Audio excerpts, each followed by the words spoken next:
Vamos lá, confirmado, né, o encontro, praticamente a gente falou um pouquinho disso também, confirmado o encontro de Bolsonaro com Putin. Eu falei um pouquinho ali no início e respondi uma das perguntas aqui sobre o tema. Não. Dá like aí, se inscreve aí, compartilha. O presidente Bolsonaro vazou também durante a semana que os preparativos para esse encontro em fevereiro. O Brasil, pessoal, já falei isso algumas vezes aqui, só repetindo, o Brasil tem uma relação da ordem de poucos bilhões de dólares de trocas comerciais. Basicamente, a Rússia nos vende aqui a parte de implementos não, commodities agrícolas, desculpa. Oh, meu Deus, esqueci, fugiu a palavra aqui da mente. Mas são basicamente ali os fertilizantes. São os insumos agrícolas, né? Que são ali os fertilizantes. Tanto pela própria gestão do... A palavra te fugir da cabeça. Tanto pela gestão da própria Rússia, mas também o maior fornecedor desse material para o Brasil é o Belarus, né? A Bielorrússia. Né? Só que a Bielorrússia é um país muito, muito conectado com a Rússia. Tem praticamente uma dependência, o governo da Belarus tem uma dependência muito grande do governo russo para se manter no poder. Né? Estão lá já, talvez um dos governos mais antigos ainda, e se mantiveram já por muito tempo. Portanto, o aval russo para essas negociações, para fornecimento, inclusive, depende muito da Rússia. Provavelmente o Brasil vai trabalhar mais isso e talvez o Brasil possa importar nessa ida agora, talvez um intercâmbio para prover essa tecnologia e a expertise, né? Apesar de ser algo tão básico, mas essa expertise para fabricação em parceria, por exemplo, no Brasil. Eu apostaria, né? Não estou dizendo que isso vai acontecer, mas eu, em missão, apostaria numa parceria bilateral entre Brasil e Rússia para que essa tecnologia fosse possível de ser feita aqui. É óbvio que eles terão muita resistência, mas também não sobra muita oportunidade. O Brasil conversa com a Rússia do ponto de vista comercial em pé de igualdade, pessoal. Porque existe uma diferença em países que são potências militares, potências nucleares e econômicas, mas com capacidade de projeção de poder. Outra coisa é você ter o poder do porrete, mas você efetivamente não tem como influenciar diretamente ou lutar tantas frentes, né? Como, por exemplo, pode hoje a China ou o próprio Estados Unidos. Né? Então, a Rússia é um parceiro interessante para nós lidarmos com determinados temas, apesar deles terem essa relação com a Venezuela aqui em cima, que por vezes desestabiliza, mas existe hoje uma hegemonia, vamos dizer assim, uma hegemonia por parte da China em relação ao mando na Venezuela. Parte da Rússia muito mais a ver quase que exclusivamente com a defesa, mas atendendo ali uma espécie de parceria onde eles estão em segundo plano. Isso é uma opinião minha, tá, pessoal? Analisando o que eu converso com a turma lá sobre o tema. A rigor, a Rússia pretende uma projeção de poder no campo da energia para cá, principalmente ampliando, né, a questão da tecnologia nuclear aqui nos nossos vizinhos. O Brasil, aparentemente, não tem interesse nesse tipo de transferência para os fins que a gente já tem. Né? O Brasil já domina todo o ciclo, praticamente, ali da energia nuclear há décadas. As nossas usinas Angra 1, 2 e 3, todo o processo ali que existe, todo o complexo que existe no eixo Rio-São Paulo para a geração, inclusive, do combustível nuclear, o Brasil, nós tiramos isso ali em parceria principalmente com a Alemanha, e nesse campo eu não acredito muito. Outros campos, como petróleo e gás, aí pode ser também. A Rússia tem uma das maiores companhias de petróleo e gás do mundo, que é a Gazprom. Né? E para nós, interessaria algumas parcerias. Agora eu vou falar um detalhe para vocês. Não é fácil, não é simples. Eu já falei isso em reuniões conjuntas. Nós pensamos de forma um pouco diferente, e o Brasil o brasileiro, principalmente, ele enxerga o Estado diferente de como o cidadão russo enxerga o Estado russo. O brasileiro é muito mais informal nas suas negociações do que o russo. Então, eles levam muito ao pé da letra todo tipo de negociação. Não é uma negociação fácil, não é uma negociação, por exemplo, como o Brasil faz com a Europa, com os Estados Unidos, e elas têm que ser baseadas em parâmetros que, uma vez colocados no papel, qualquer vírgula conta. processo complexo. Eu acho que o Brasil está aprendendo a fazer essa negociação ainda. Tá?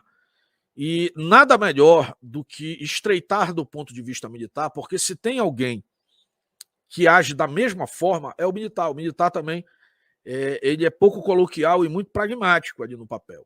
Né? Então, o que está escrito ali, a vírgula, então não, 10 unidades de alguma coisa são 10 unidades, não é 8 e eu já fiz a minha parte, são 10. Então, você tem pouco espaço para relativização. Então, acho importante que a gente possa expandir isso. As trocas comerciais militares que nós tivemos, eu participei praticamente das duas principais dos últimos tempos, que foi a vinda dos Mi-35, que são os o Mi-35 é a versão de exportação do Mi-24, que é um helicóptero russo de muito sucesso, participou de várias guerras, é um equipamento bem testado, né, e que está atuando hoje na Amazônia, são 12 unidades, 11 ou 12 unidades, e dos sistemas IGLA e IGLA-S de defesa antiaérea de curto alcance, né, portátil. E também alguma coisa de helicópteros comerciais também, mas muito pouco ali para a plataforma de petróleo. E tem uma base de manutenção boa construída em Minas Gerais, mas a gente podia ampliar muito além disso. Muitas outras questões. Eles desenvolvem... eles são... diferente de outros países, a Rússia, ela vamos dizer assim, ela detém o ciclo dos equipamentos que ela produz. São poucos os equipamentos russos que dependem de tecnologia estrangeira. Por exemplo, nós estamos envolvidos com a questão do Gripen, aqui do Brasil, que é um caça de origem sueca, mas com componentes de várias partes do mundo. Turbina, então não é feito na Suécia. Né? Alguns componentes já são feitos até no Brasil. Mas você tem dependência de equipamentos e turbinas de outros fabricantes, ou da Europa ou dos Estados Unidos. Os equipamentos russos dependem praticamente, quase que exclusivamente, apenas deles mesmos. Né? Inclusive, uma das grandes dificuldades que a China ainda tem de desenvolver os seus próprios equipamentos é que muitos dos equipamentos chineses, que a gente está vendo de ponta, ainda dependem de equipamentos originais russos ainda. Né? E agora, dos últimos 5 anos, 10 anos para cá, que eles começaram a partir de uma série de processos de reengenharia ou construção do zero mesmo, conseguiram substituir. Então, fica mais fácil uma parceria com transferência de tecnologia com os russos, você poderia ter equipamentos muito mais na mão. Agora, os termos disso, eu vou dizer aqui, eu já conversei várias vezes, eu tive a oportunidade, eu fui recebido na sede da Rosoboron Export. A empresa que faz todas as negociações de exportação dos produtos militares russos. É uma potência, acho que é responsável por 10 ou 20% do PIB russo, ela intermedia ali na exportação nos seus ativos militares para negociação. E fui recebido lá por presidente, vice-presidente, tivemos uma reunião e conversamos bastante disso. Olha, o que faz diferença para o Brasil é que hoje o Brasil alcançou um nível de maturidade que nos impede de fazer compras de prateleira, ou somente de prateleira. Alguma coisa de conveniência você pode ter, de oportunidade, enfim. Né? Mas a essência hoje das Forças Armadas brasileiras é nós termos o domínio da tecnologia do início ao fim. Então, desde que vocês forneçam toda a tecnologia, haja transferência total, offset e tudo mais, né, dentro das negociações, o Brasil, eu acredito que esteja aberto. Agora, entre essa conversa e o mundo real, tem alguns anos e tem muita coisa que pode ser modificada. Né? Eu posso dizer o seguinte, o exemplo agora dos Mi-24, Mi-35, no caso, que são os helicópteros de ataque, foi bastante satisfatório para a Força Aérea, porque, inclusive, esses equipamentos já passam a ter a sua manutenção praticamente 100% no território brasileiro. Hoje o Brasil depende ainda de peças e tudo mais, mas se houvesse investimento e talvez uma maior quantidade, a gente poderia dominar o ciclo aqui no Brasil. Né? É óbvio que trata-se de um equipamento antigo, né, mas ainda muito eficiente, foi usado agora nos combates na Síria, eles utilizaram os Mi-24, que é a versão deles. Né? Mas nós poderíamos desenvolver o ciclo completo. Outras fábricas não agem dessa forma, principalmente fábricas americanas, você não consegue nada. Aliás, um dos grandes motivos da opção do Gripen ao invés do Super Hornet, lá do F-18 Super Hornet, foi justamente a não transferência. O caça americano era mais barato no pacote do que o caça sueco, mas a questão da Suécia envolvia fábrica, eu não sei agora o número que está nesse momento, mas nós chegamos a enviar de uma só vez 150 engenheiros brasileiros para atuar dentro da fábrica da Suécia para retornar posteriormente. Eu espero que eles voltem, né? Não se encantem lá com a carne de caça. Para retornarem ao Brasil, né, e desenvolver isso aqui. Então, tem muita coisa em equipamento militar. Eu acredito que é possível fazer isso com os russos. Agora, como é uma briga muito forte a ser comprada com os parceiros aqui do Ocidente, com a própria Europa, pode gerar problema. Não tem almoço grátis, né? Pode gerar problema aqui para nós em termos de relação com os Estados Unidos. É possível. Mas o Brasil tem que buscar o seu caminho, né? Sabendo negociar, afastar. Então, sim, tenho muita expectativa.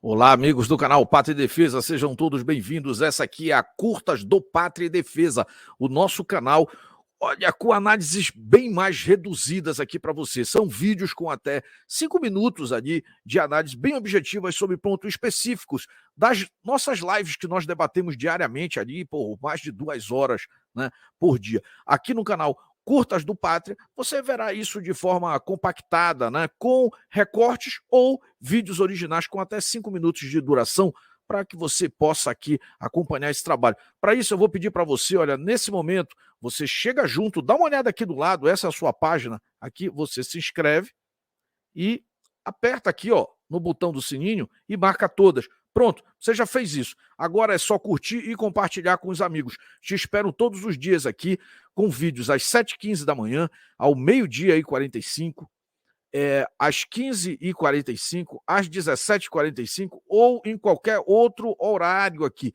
Mas de 3 a 4 encontros diários nós teremos aqui no canal Curtas do Pátria. Te espero aqui. Um forte abraço a todos e fui!